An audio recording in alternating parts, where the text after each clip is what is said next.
Hey everyone, it's Rowdy, and we are back with Humanity, and we have already reached the mid-season premiere, which is season 1, episode 5, A Rock and a Hard Place. So this is going to be a bit of a slower episode, but we are now full apocalypse mode, so I think it's still going to be more exciting than what we mostly saw in the first half. So anyway, let's get it started. We opened the episode on Alex and Chloe's house. And obviously, inside this house, we have both Chloe and Jason sitting. And they're listening to a radio, and there's like this repeating military broadcast talking about the virus and evacuations. But Chloe would bring up that this has been just on repeat for the past 2 weeks now. So yeah, this reveals that there's been a 2 week time skip between episode 4 and episode 5. And And Jason says that you just gotta keep listening. Maybe something will change. Maybe they can figure a way out to reach the military or some way to get out of here. But Chloe says that it's hopeless. There's nothing around here. And she's lost all hope that anything is gonna go right. Her parents are dead. There's these rotting corpses walking outside. She has no idea where her brother is. And she's just unsure of where to go from here. Jason tells her that Alex is probably fine. And if he was with his friends, maybe they found safety, and maybe they went to one of their houses. Maybe they could go look, but right now they gotta hunker down. Make sure things are safe. Wait for the military to finally roll through for real. But Chloe gets up kind of angry and says, "They bombed a city. What makes you think they're here to help us? They killed millions of people. Innocent people."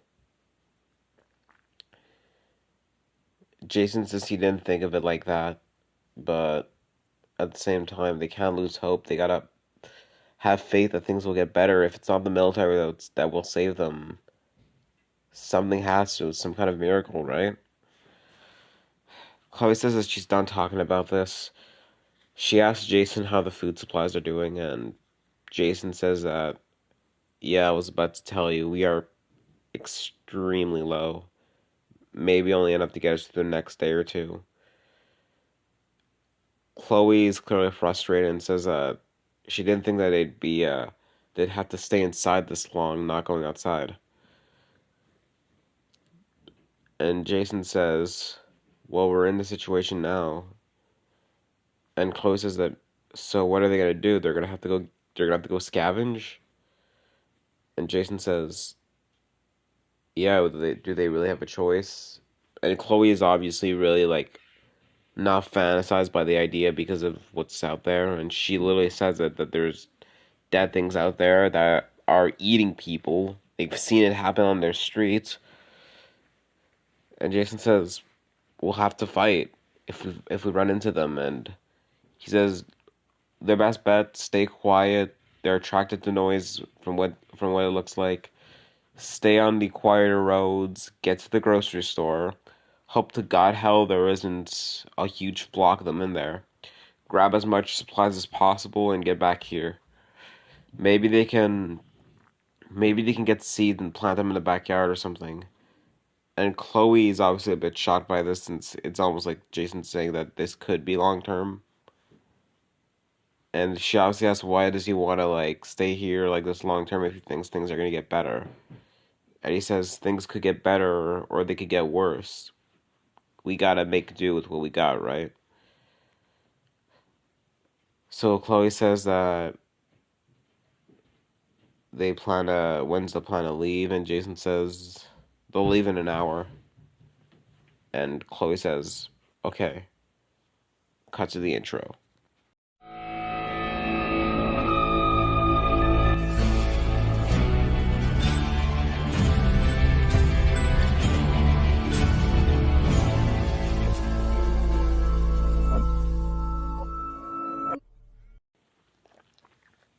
After the intro, we're now in Kelly's house, and we see a short little montage of this is like a little short montage of Alex. We see Alex and Kelly on the couch, and they're making out. We see Viola. She's standing on the roof of the house holding a rifle, and this is like, happening over a period of time. We're like outside in the driveway. Kelly's talking with Derek, her dad, as he's holding a M16, and she hugs him as he gets into this pickup truck and drives away, probably to go get supplies.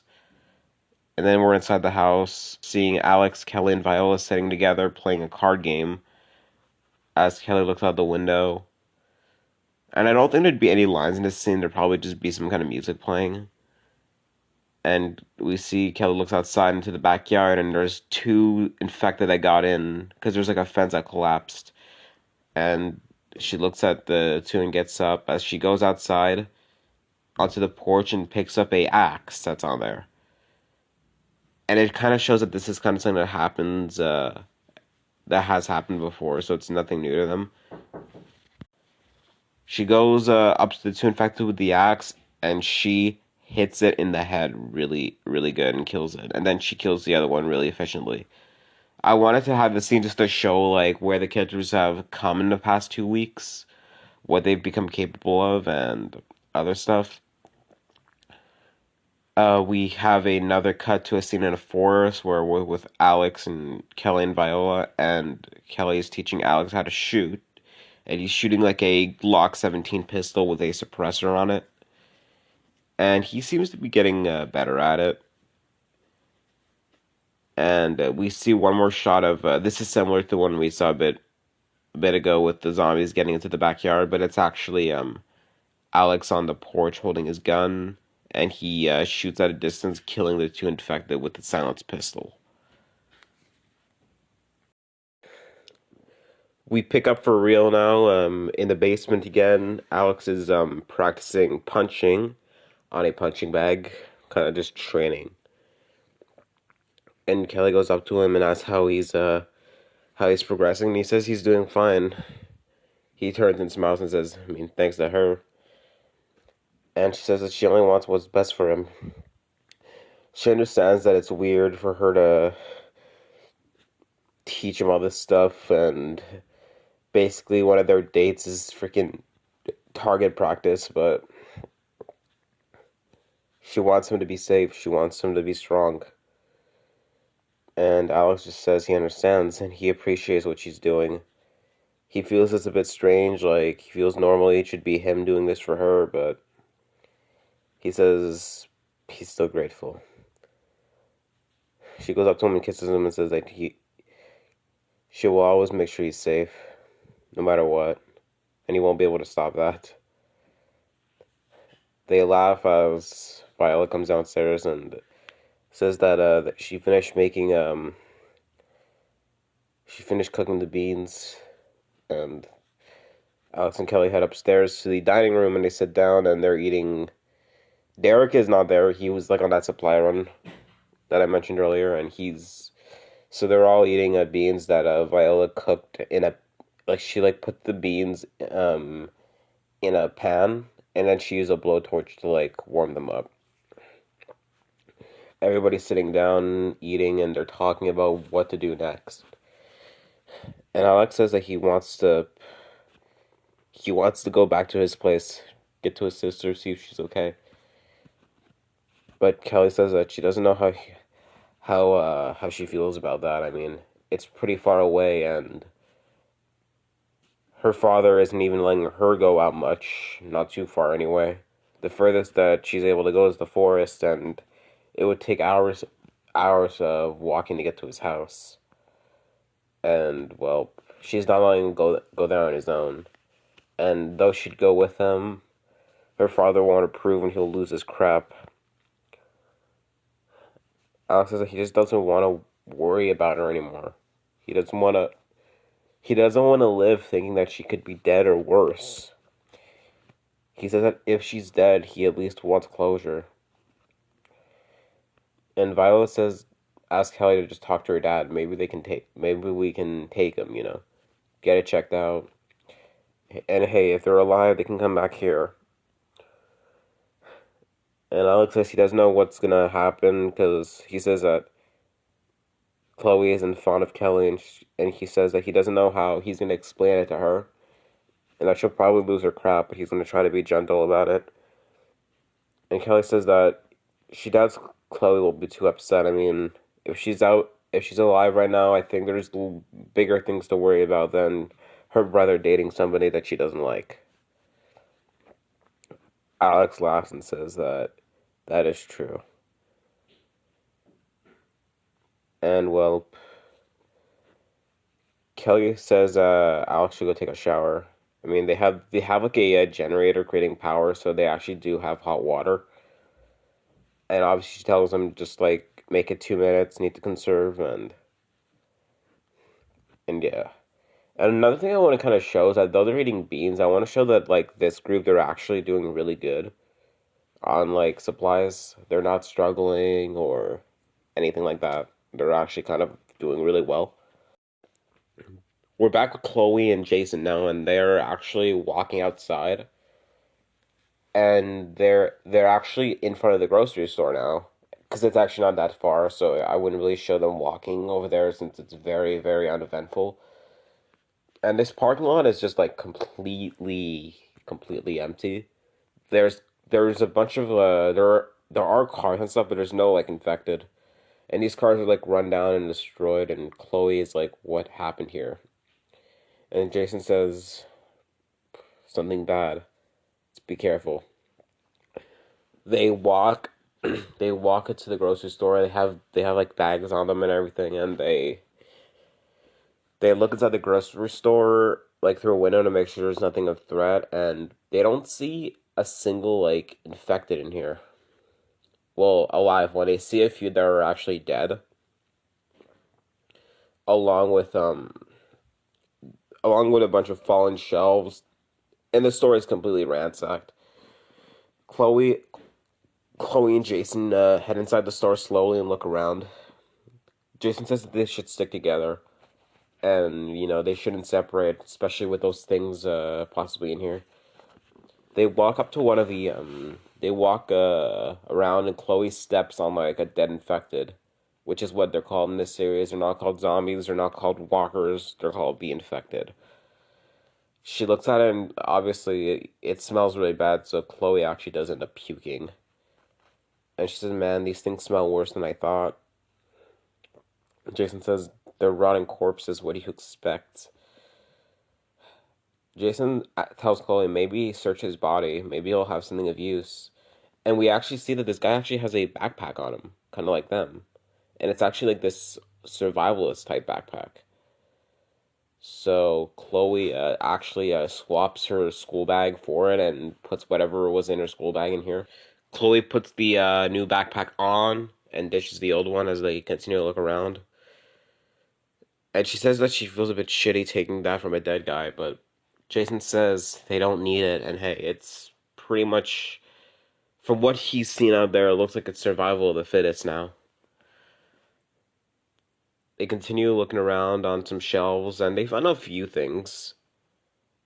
Not like a crap ton, but some canned food, some water, some stuff that was left behind. There's obviously like meats and stuff and like milk that's left, but that's all gone bad, and they can't take that. And they look on like this shelf, on this like shelving area, and there's like some like utilities and stuff because there's actually the grocery store near me kind of has this utilities area, and there's actually some walkie talkies on there.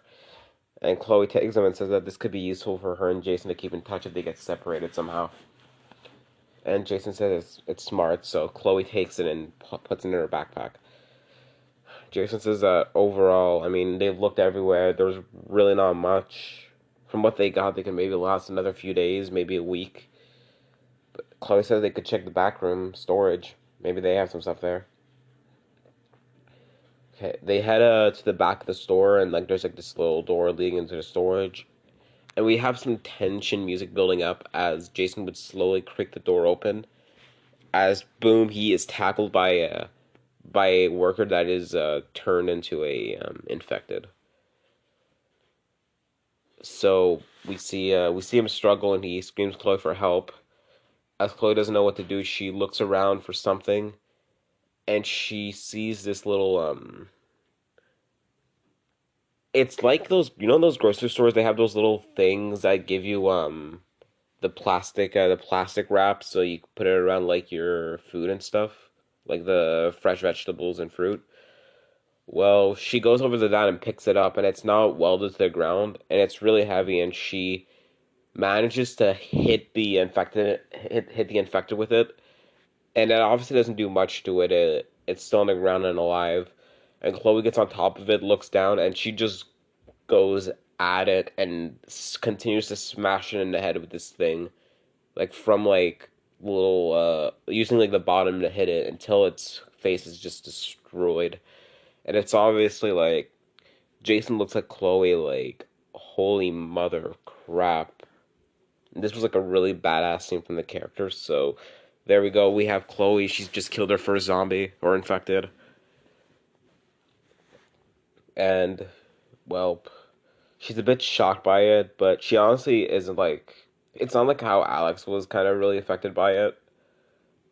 Chloe just doesn't care, and she says, let's get to the back room. They go into the back room and they look around. There's not any more there are some dead people, some dead infected, but no other infected are in sight. So they continue to look around and they find some other supplies, a bit more, and they are happy. And they do even find some seeds, so that's good. So Jason kind of takes tally what they have, and he says, looks like maybe about maybe about 3 weeks worth now. So now they begin heading out the store, and begin walking down the street. We're back with Alex, Kelly, and Viola now. They're in the house. Alex is out of the shower, and again they're playing a card game. They're actually playing I can't believe I put this in a story, but they're playing Cards Against Humanity. Yes, I actually did that. I don't know why, but yes, the show is called Humanity, and they're playing Cards Against Humanity. And I don't know how much I would show, but I definitely show a few like bad messed up setups just to add some humor to the series, some dark humor. Because we've had some like darkness in episode 4, and I want to have some lighter moments in the episode before things really, really start to get dark in the next three. And we continue to have fun as well as the walkie-talkie. There's like a walkie-talkie on the desk, and it's like Kelly's, and she keeps in touch with her dad. And it's Derek, and Kelly picks it up and asks what's going on, and he's freaked out, and he tells Kelly to go to the basement and grab guns and be ready. We don't know what's going on, obviously. As well, Kelly puts it down and tells Alex and Viola to follow her as they head down to the basement. And there's like a small room, and there's a couple guns in here. Kelly picks up a M1 Granite rifle, and same for Viola. And Kelly hands Alex a silenced Glock 18, same one he used to kill the infected. And she also picks up a few other guns, not for her, but like just for extra weapons, As she heads upstairs, and they hear a car pulling in, and it's Derek's truck, and behind it there is a giant horde of infected. There is easily 100 of them. And Derek runs in and locks the door behind them as the infected just continue to run at the house. And it's not like these are slow. Like, these infected are a lot faster, remember. So it's not like they could just run to the truck and get out of there. They wouldn't be able to without getting killed. Derek uses the table to block the door. And Kelly, Viola, Alex, Derek, they all like team up and try to like push stuff against the windows and doors to try to keep the infected out. But they are like surrounding the house now. And Derek says that he was looting the shopping mall nearby. And then he went into the Walmart, and he found this. He barely made it back to the truck, and he couldn't outrun them. He was low on gas. He could only come back here. Alex is a bit upset and says that he could have tried to lead them away. Why the hell did he come back here? But Kelly tells Alex that right now is not the time for that. one of the infected breaks one of the windows, and it peeks its head inside and like pushes the sofa, blocking it away. But Viola raises her M1 granite rifle and shoots it in the head. And Derek says they need to get back. They begin uh they begin heading slowly back, and as Derek, Alex, Kelly, Viola, they're firing off their guns at the infected. Alex is not the greatest shot yet, so he does miss a lot of his shots, but he does manage to take down two or three. And eventually, we just see that this furniture just does not hold, and it just falls down, and the main door of the house collapses as these infected begin rolling in. They go to the end of the hallway where all the rooms are, and they get down, and Alex says what they're gonna do, and Derek says, "Get ready, just get ready, aim your guns. You aim for the head, and you take out as many as we can. Just let me think of what we can do." And then we see this really like awesome montage scene of as the infected slowly approach the hallway, as we see Viola, Alex, Kelly, and Derek. They are aiming their guns, and Derek actually told Kelly to take this like an M4, so she's aiming that. So all of them, they just have guns, and Derek has an M4 as well. So we just see the infected approach the hallway as the characters begin firing. And this scene is inspired by the scene in the Walking Dead Telltale episode 5 when the zombies get into the mansion, and then like Lee, Kenny, Krista, Omi, Ben, they're all shooting at the horde that are coming in at the end of the hallway. This is kind of inspired by that. So they continue to fire at the infected coming in as Kelly turns to the window and says that they can go through her window. She says that her and Alec got out of there when they snuck out. And Derek says good idea, so they continue to fire off more shots, but obviously this doesn't kill all of them. It does kill a good half, but anyway. They go into Kelly's room and shut the door behind. And they head towards the window. But before anything, Kelly looks at her desk, and there's actually a few bottles of vodka. And Derek like found this on a supply run, and she says that we're not gonna let these things follow us out of here. As Kelly takes these bottles of vodka, she throws them down on the ground, like all of them, and it makes like this huge like puddle of like flammable liquid. As you know, the windows open, Derek, Alex, Viola head out, and then Kelly follows them as the infected do break down the door and head in slowly.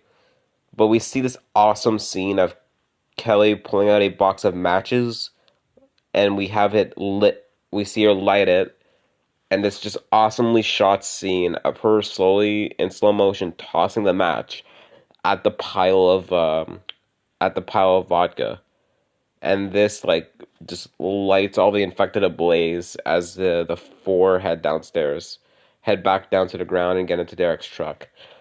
And this does end up like igniting the whole house on fire. And we see the scene as they slowly drive away into the truck.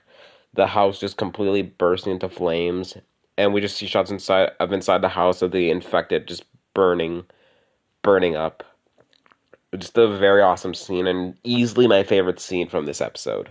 We're back with Chloe now. We're back with Chloe and Jason now. They're heading down the road, and Jason asked how it felt, and Chloe said it felt like she was doing what she needed to do to keep Jason safe.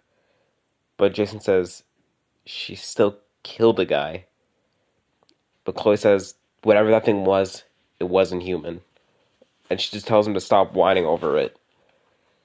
And Jason says he's sorry. He just still feels like those things, they may be dead, but they're still human. They're still humanoid. And he just feels strange that Chloe isn't feeling any sort of remorse for what she did. And she just yells at him and says, "Hey."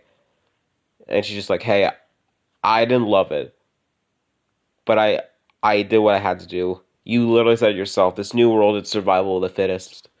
So, hey, shut the hell up and grow up." And Chloe's screaming really loud, and Jason is obviously trying to calm her down, but this does attract a pretty sizable chunk of infected. Around 12, I'd say, and Chloe just seems to be really shocked, and she begins running along with Jason. And she doesn't have that weapon she had, because obviously you can't carry that around. So they begin running down the road, and they head to they turn like right on this other road, and they see even more, about another 10, as they just turn around and run down the road next to it, and then they head into this store. And this store, it would look familiar from episode 4, and as we're gonna see in a minute, this store is the same store we saw Mike, Corey, and Devin go in at the end of episode 4. So they find the store, and they immediately manage to get in. They open the door and they block it off with some. It's an abandoned store, but there is still some like furniture and stuff left. So they use the furniture to block off the windows and door as the infected try to get in. And there's a pretty sizable chunk, about maybe 30 or so now outside. And Chloe and Jason take a deep breath as Jason asks Chloe what the hell that was out there, and she says, "A swarm of those things." And she says she's sorry. She shouldn't have screamed like that. She should. They're attracted to the sound. She doesn't know why she did that. But Jason says that she's just glad she's safe, and he says he's sorry for being a douchebag. And Chloe says, "Well, yeah, you kind of were a douchebag, weren't you?" And well, Chloe says that maybe she was being a bit harsh too, but gotta do what you gotta do now. As they hear a sound going on from the back room, and Jason's like, "What was that?" And he says, "Be careful." Jason slowly heads towards as he tells Chloe to stay back, but she doesn't listen. She just goes with him and says that whatever's back there, she's gonna help him deal with it. Thinking it's an infected, they're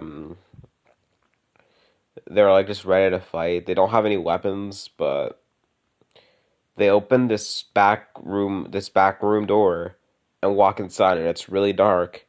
And they don't see any infected, but then we just hear a voice, and it's Mike's voice, and he emerges from the darkness saying, "Chloe?" And we see both Devin and Corey are with him.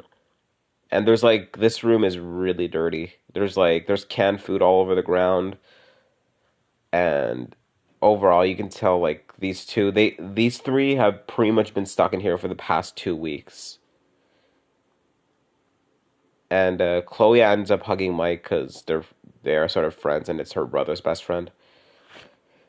She says that she's so glad that they're okay.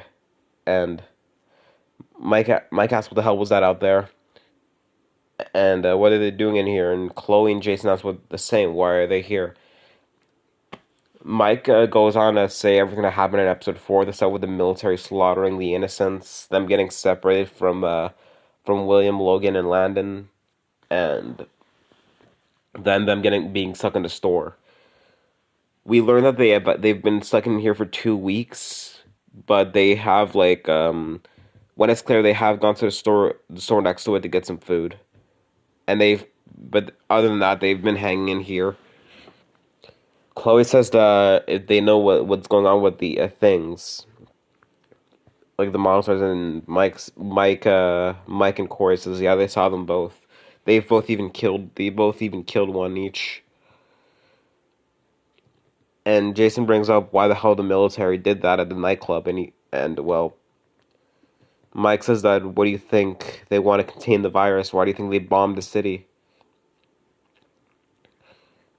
And Devin asks Chloe if Alex and her parents were, you know, in the city, and she says yeah, and she fears the worst for them. Devin gives his condolences as they look at each other, and Jason says that they're sorry about bringing the pack over here. And Devin's a bit upset, and he says, "Well, they'll probably pass by if you come by and they leave." And Corey says, "I mean, they have weapons. If they get in, they're ready to fight."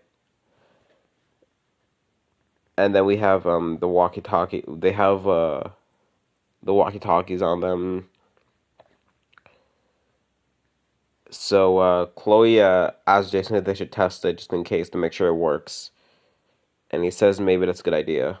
So they look at each other and they raise the walkie to like a certain channel. But then we cut back to We cut back to Alex, Kelly, Viola, and Derek. They're driving down the road, and